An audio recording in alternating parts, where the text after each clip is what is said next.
¿Cuál es un programa de radio que salía de gira por las provincias? ¿Cómo? En un camión.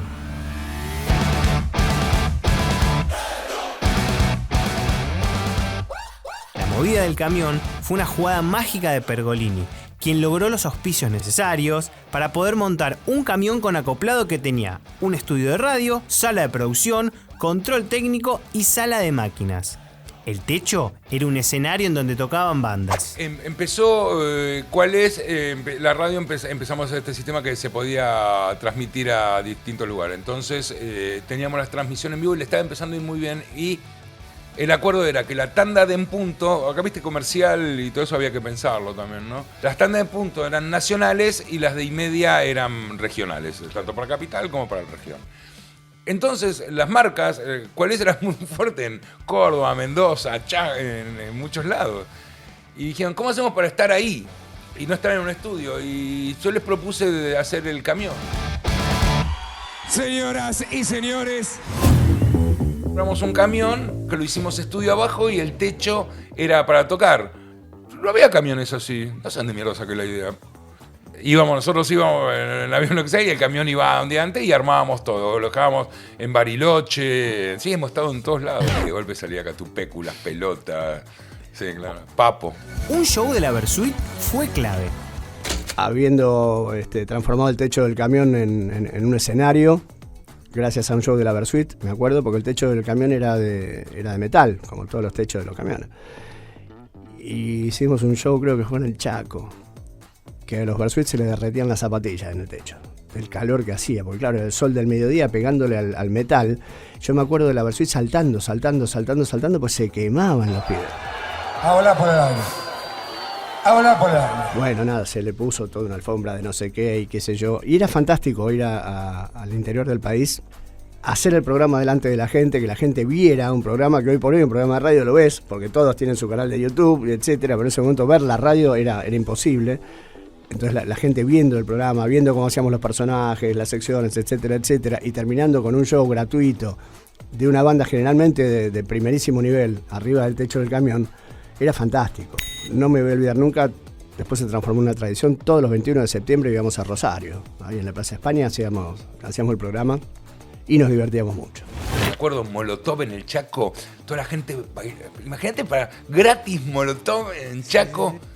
Para un montón de rockeros que no tenían acceso a todo eso. Me acuerdo ver una polvareda, porque era de miles de personas. Los 21 de septiembre lo hacíamos en Rosario.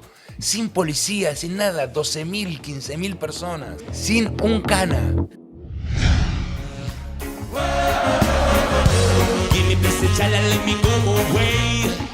Ellos son los Pericos.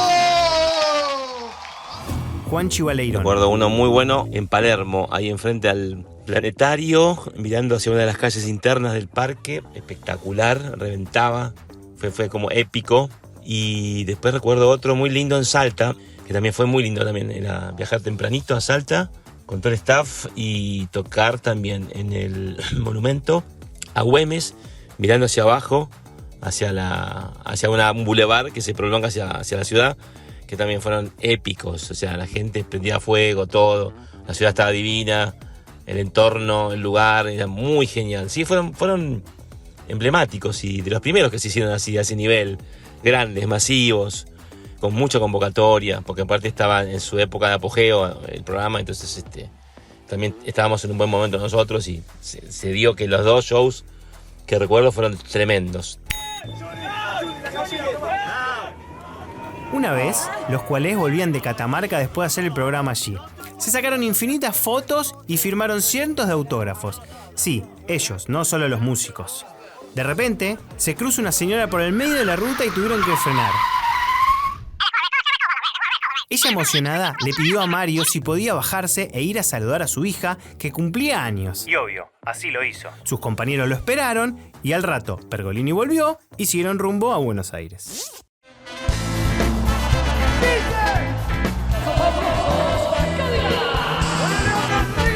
Flavio Cianciarulo es el bajista histórico de los fabulosos Cadillac. Era lindo tocar en el camión, estaba bien cuidado, bien logrado, era un placer aquella gesta itinerante de música y de rock por diferentes lados. Martín Codini, operador. Particularmente los shows eran increíbles. Me acuerdo de las pelotas tocando acá en Freire, donde estoy ahora. Me acuerdo de Babasónicos presentando Babasónica adentro del estudio de Arenales, lo mismo que Animal, El Nuevo Camino del Hombre, con Martín Carrizo, banda completa, presentando el disco. Emocionante. Yo no tenía ni 30 años, viendo eso era una locura. Y bueno, después invitados, Cerati, venían todos a presentar los discos. El despliegue en los camiones era increíble, bandas tocando arriba del techo, Ataque 77, Papo. Y bueno, nosotros abajo en el camión haciendo el mismo programa de siempre, con todo el mismo contenido, los mismos sonidos, las mismas canciones, para un montón de personas en playones, en ciudades de todo el país.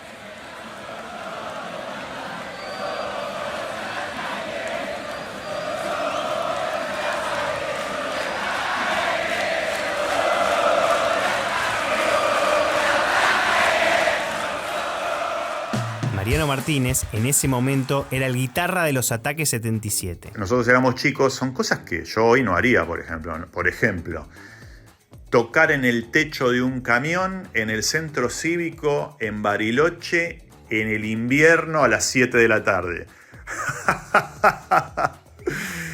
Yo no lo haría eso hoy, pero yo recuerdo ese momento congelado. No podía tocar porque tenía la mano congelada por completo.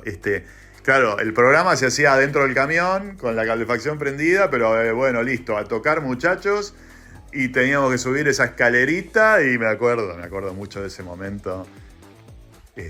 Y después me acuerdo mucho también de otra con el camión en Resistencia, Chaco. Me acuerdo mucho de esas miles y miles de personas, ¿no? Miles y miles de personas. Y me acuerdo de esa mucho porque tuvimos un vuelo de regreso un poco traumático en el momento volviendo de ahí a Buenos Aires, en el aeroparque, bajando al aeroparque creímos que no la contábamos.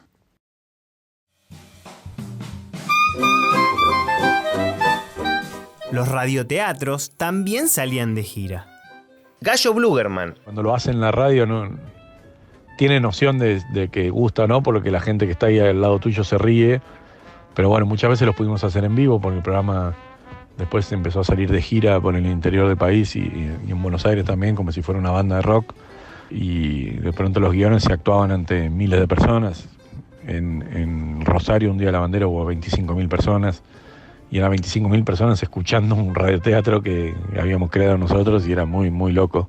La sensación de cuando escuchas la carcajada de la gente es espectacular. La verdad que fue muy flashero el programa. La verdad que era un Fórmula 1 ese programa. No solo en el camión innovaron con shows inesperados, sino que también la han liado parda. Cerati, solo para 106.3 personas o lo que sea. Divididos y Piojos. Tocaba un tema Divididos, las dos bandas armadas sobre un escenario. Tocaba un tema Dividido, le contestaba uno a Piojos. Divididos, Piojos. Paola Paparella. Nosotros hacíamos el Cuál es Rock todos los años para cerrar el año con un gran show, ¿sí? Interactivo, con un montón de cosas. En un momento en este concierto que te digo, yo creo que fue en Obras, estábamos debatiendo en producción a ver quién queríamos que fuera la banda de cierre de ese año, o algunos decían Piojos, otros Divididos. Y a Nacho se le ocurrió, ¿y por qué no las dos bandas? Ok.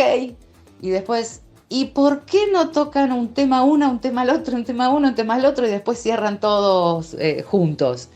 Y eso se pudo lograr y era muy loco pensarlo, era muy loco que los músicos se prendieran. El COVID nos dejó palabras como cuarentena, aislamiento o cepa. Bueno, hasta la llegada de Cualés, nadie usaba el término mangrullo. Andrés Casado fue encargado de operar este nuevo trabajo. Cualés fue el primer programa de radio y primer programa en transmitir recitales desde el mangrullo.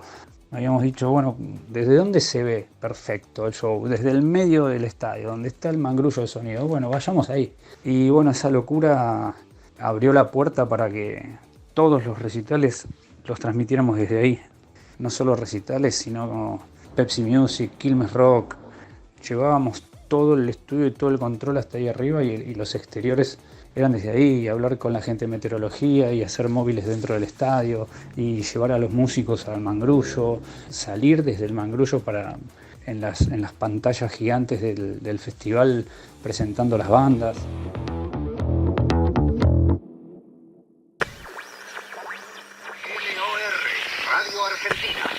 En ¿Cuál es?, los locutores tomaron un papel nuevo en la radio.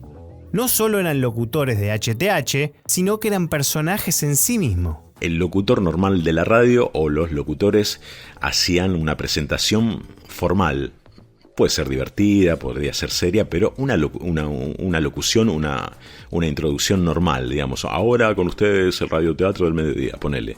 Nosotros no, nosotros éramos personajes, hacíamos un acting, hacíamos un mini radioteatro para presentar el radioteatro, qué sé yo, no sé.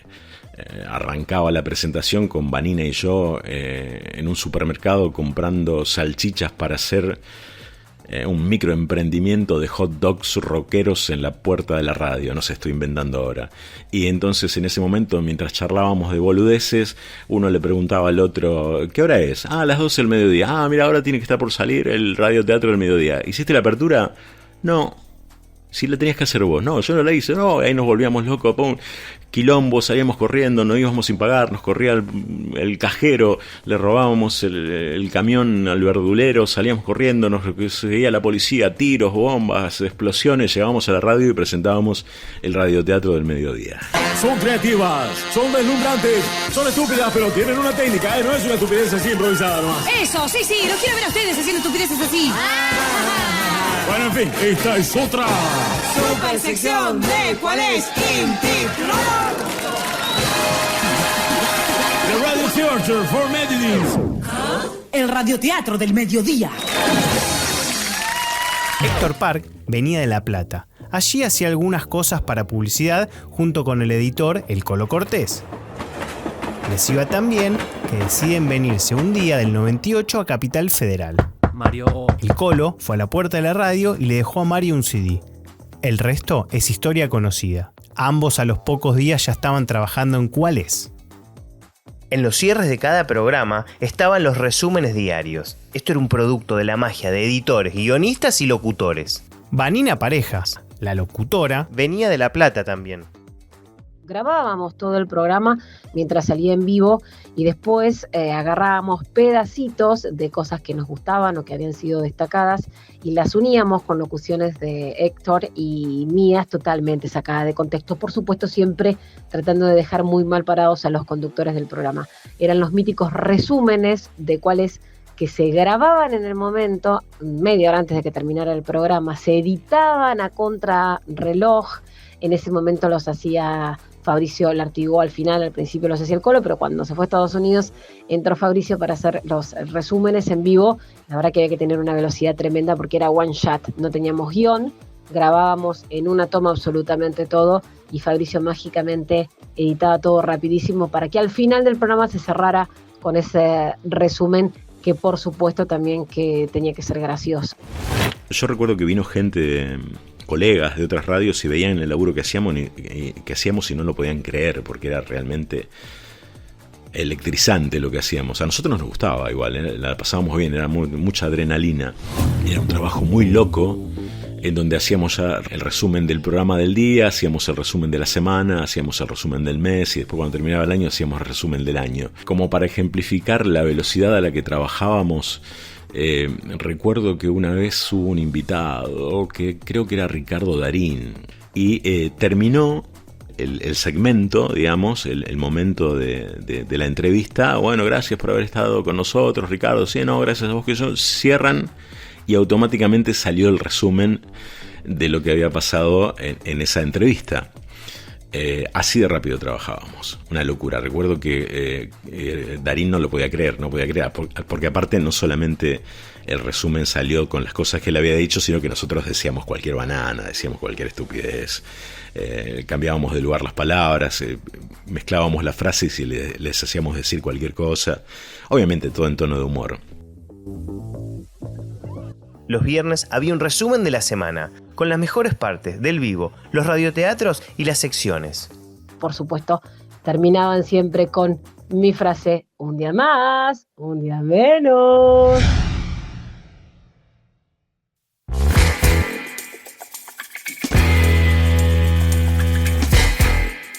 Martín Codini entró a operar a Cuál es con 22 años. Esto era la época en que la radio se había ido del 106.3 para llegar al 95.9 del dial. Entró a un programa difícil y vertiginoso.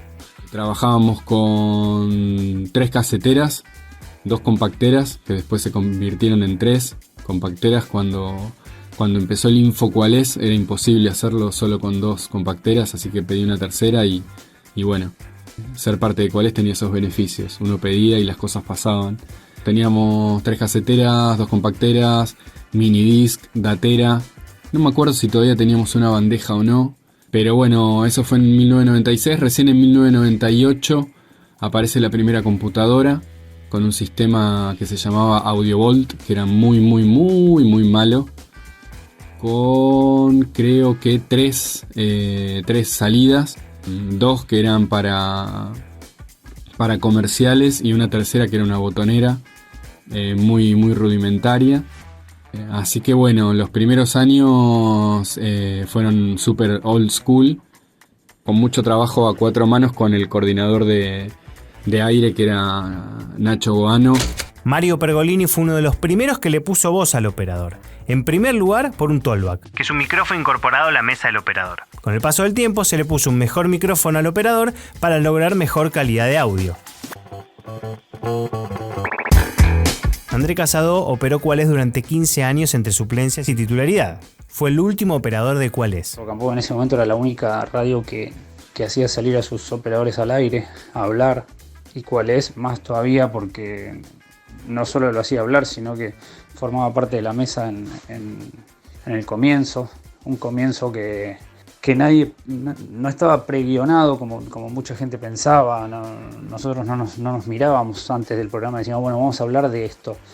No, estaban todos en la suya y una vez que terminaba el jingle de apertura, aplausos, abrir el micrófono y hablar media hora de lo que surja.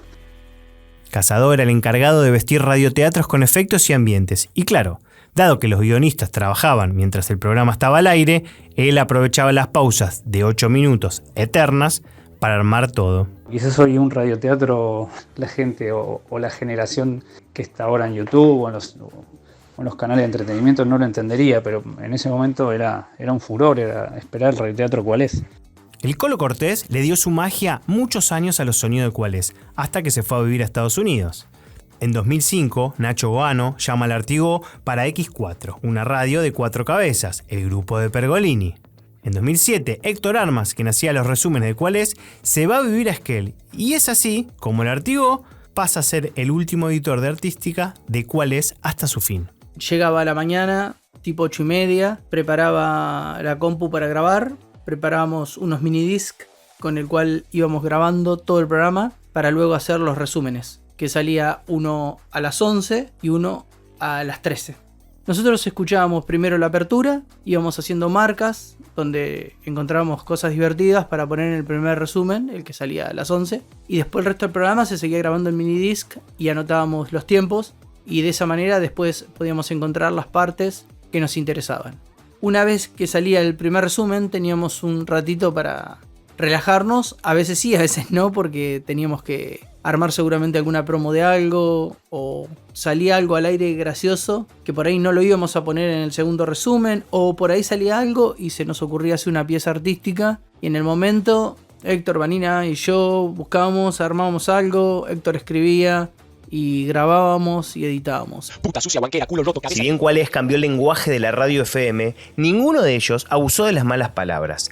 No se necesitaba ir a ese lugar para ser rebelde. Una de las cosas buenas que teníamos es que, y que ahí es donde me salta el viejo Gede, escuchando a los medios hoy, era que puteada que estaba puesta era puteada que estaba muy bien puesta. O sea, nosotros decíamos mierda cuando no cabía ningún otro término, ¿entendés? No era forzado, era muy natural, que de hecho es la forma que sigo teniendo yo de hablar, qué sé yo. No puteo por putear, sino que mando el término cuando no cabe otra. También se le dio significado a ciertos sonidos. Por ejemplo este. Era el símbolo de algo porrero, aunque a los Capanga les pasó una de verdad. Cazador. El mono de Capanga vino a contar sus experiencias de cómo se había limpiado y cómo había salido de las drogas y demás, y el alcohol y demás. Había estado con chamanes y bueno. Y ese día la radio Rock and Pop estaba cambiando las alfombras de los estudios, de los otros estudios, pero estaban abiertos todos los ductos de ventilación y había un olor a tolueno terrible.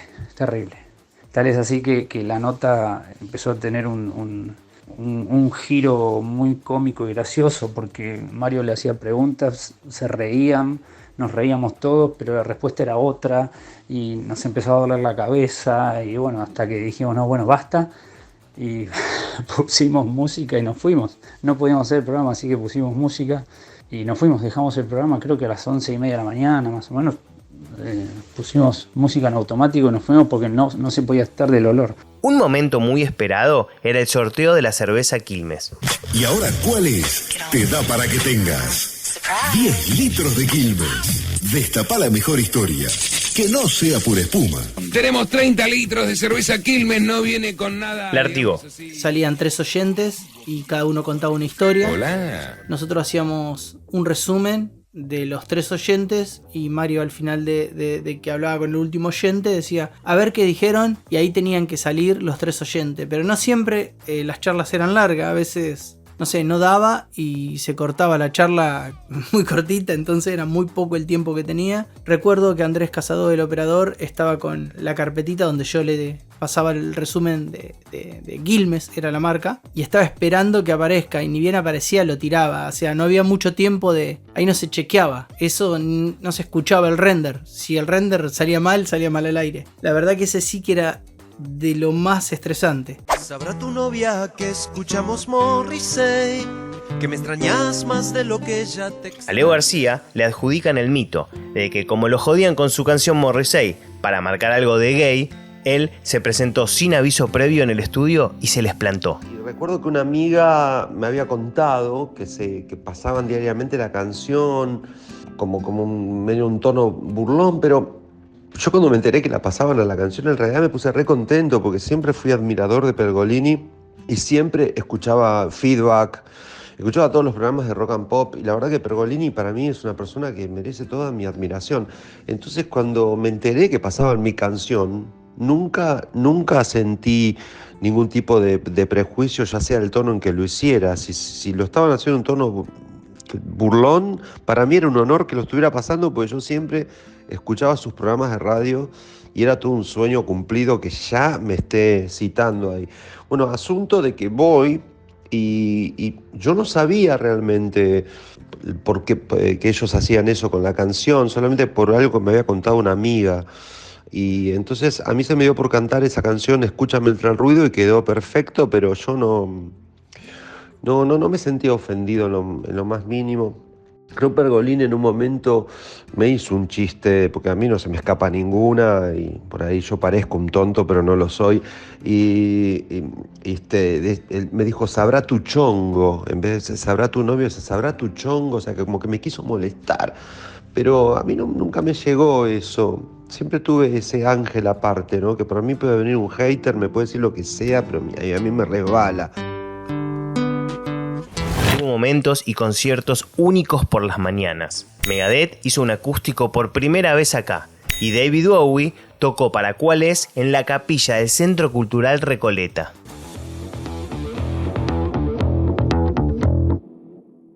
¿Cuál es? Con Eduardo, Mario y Marcelo.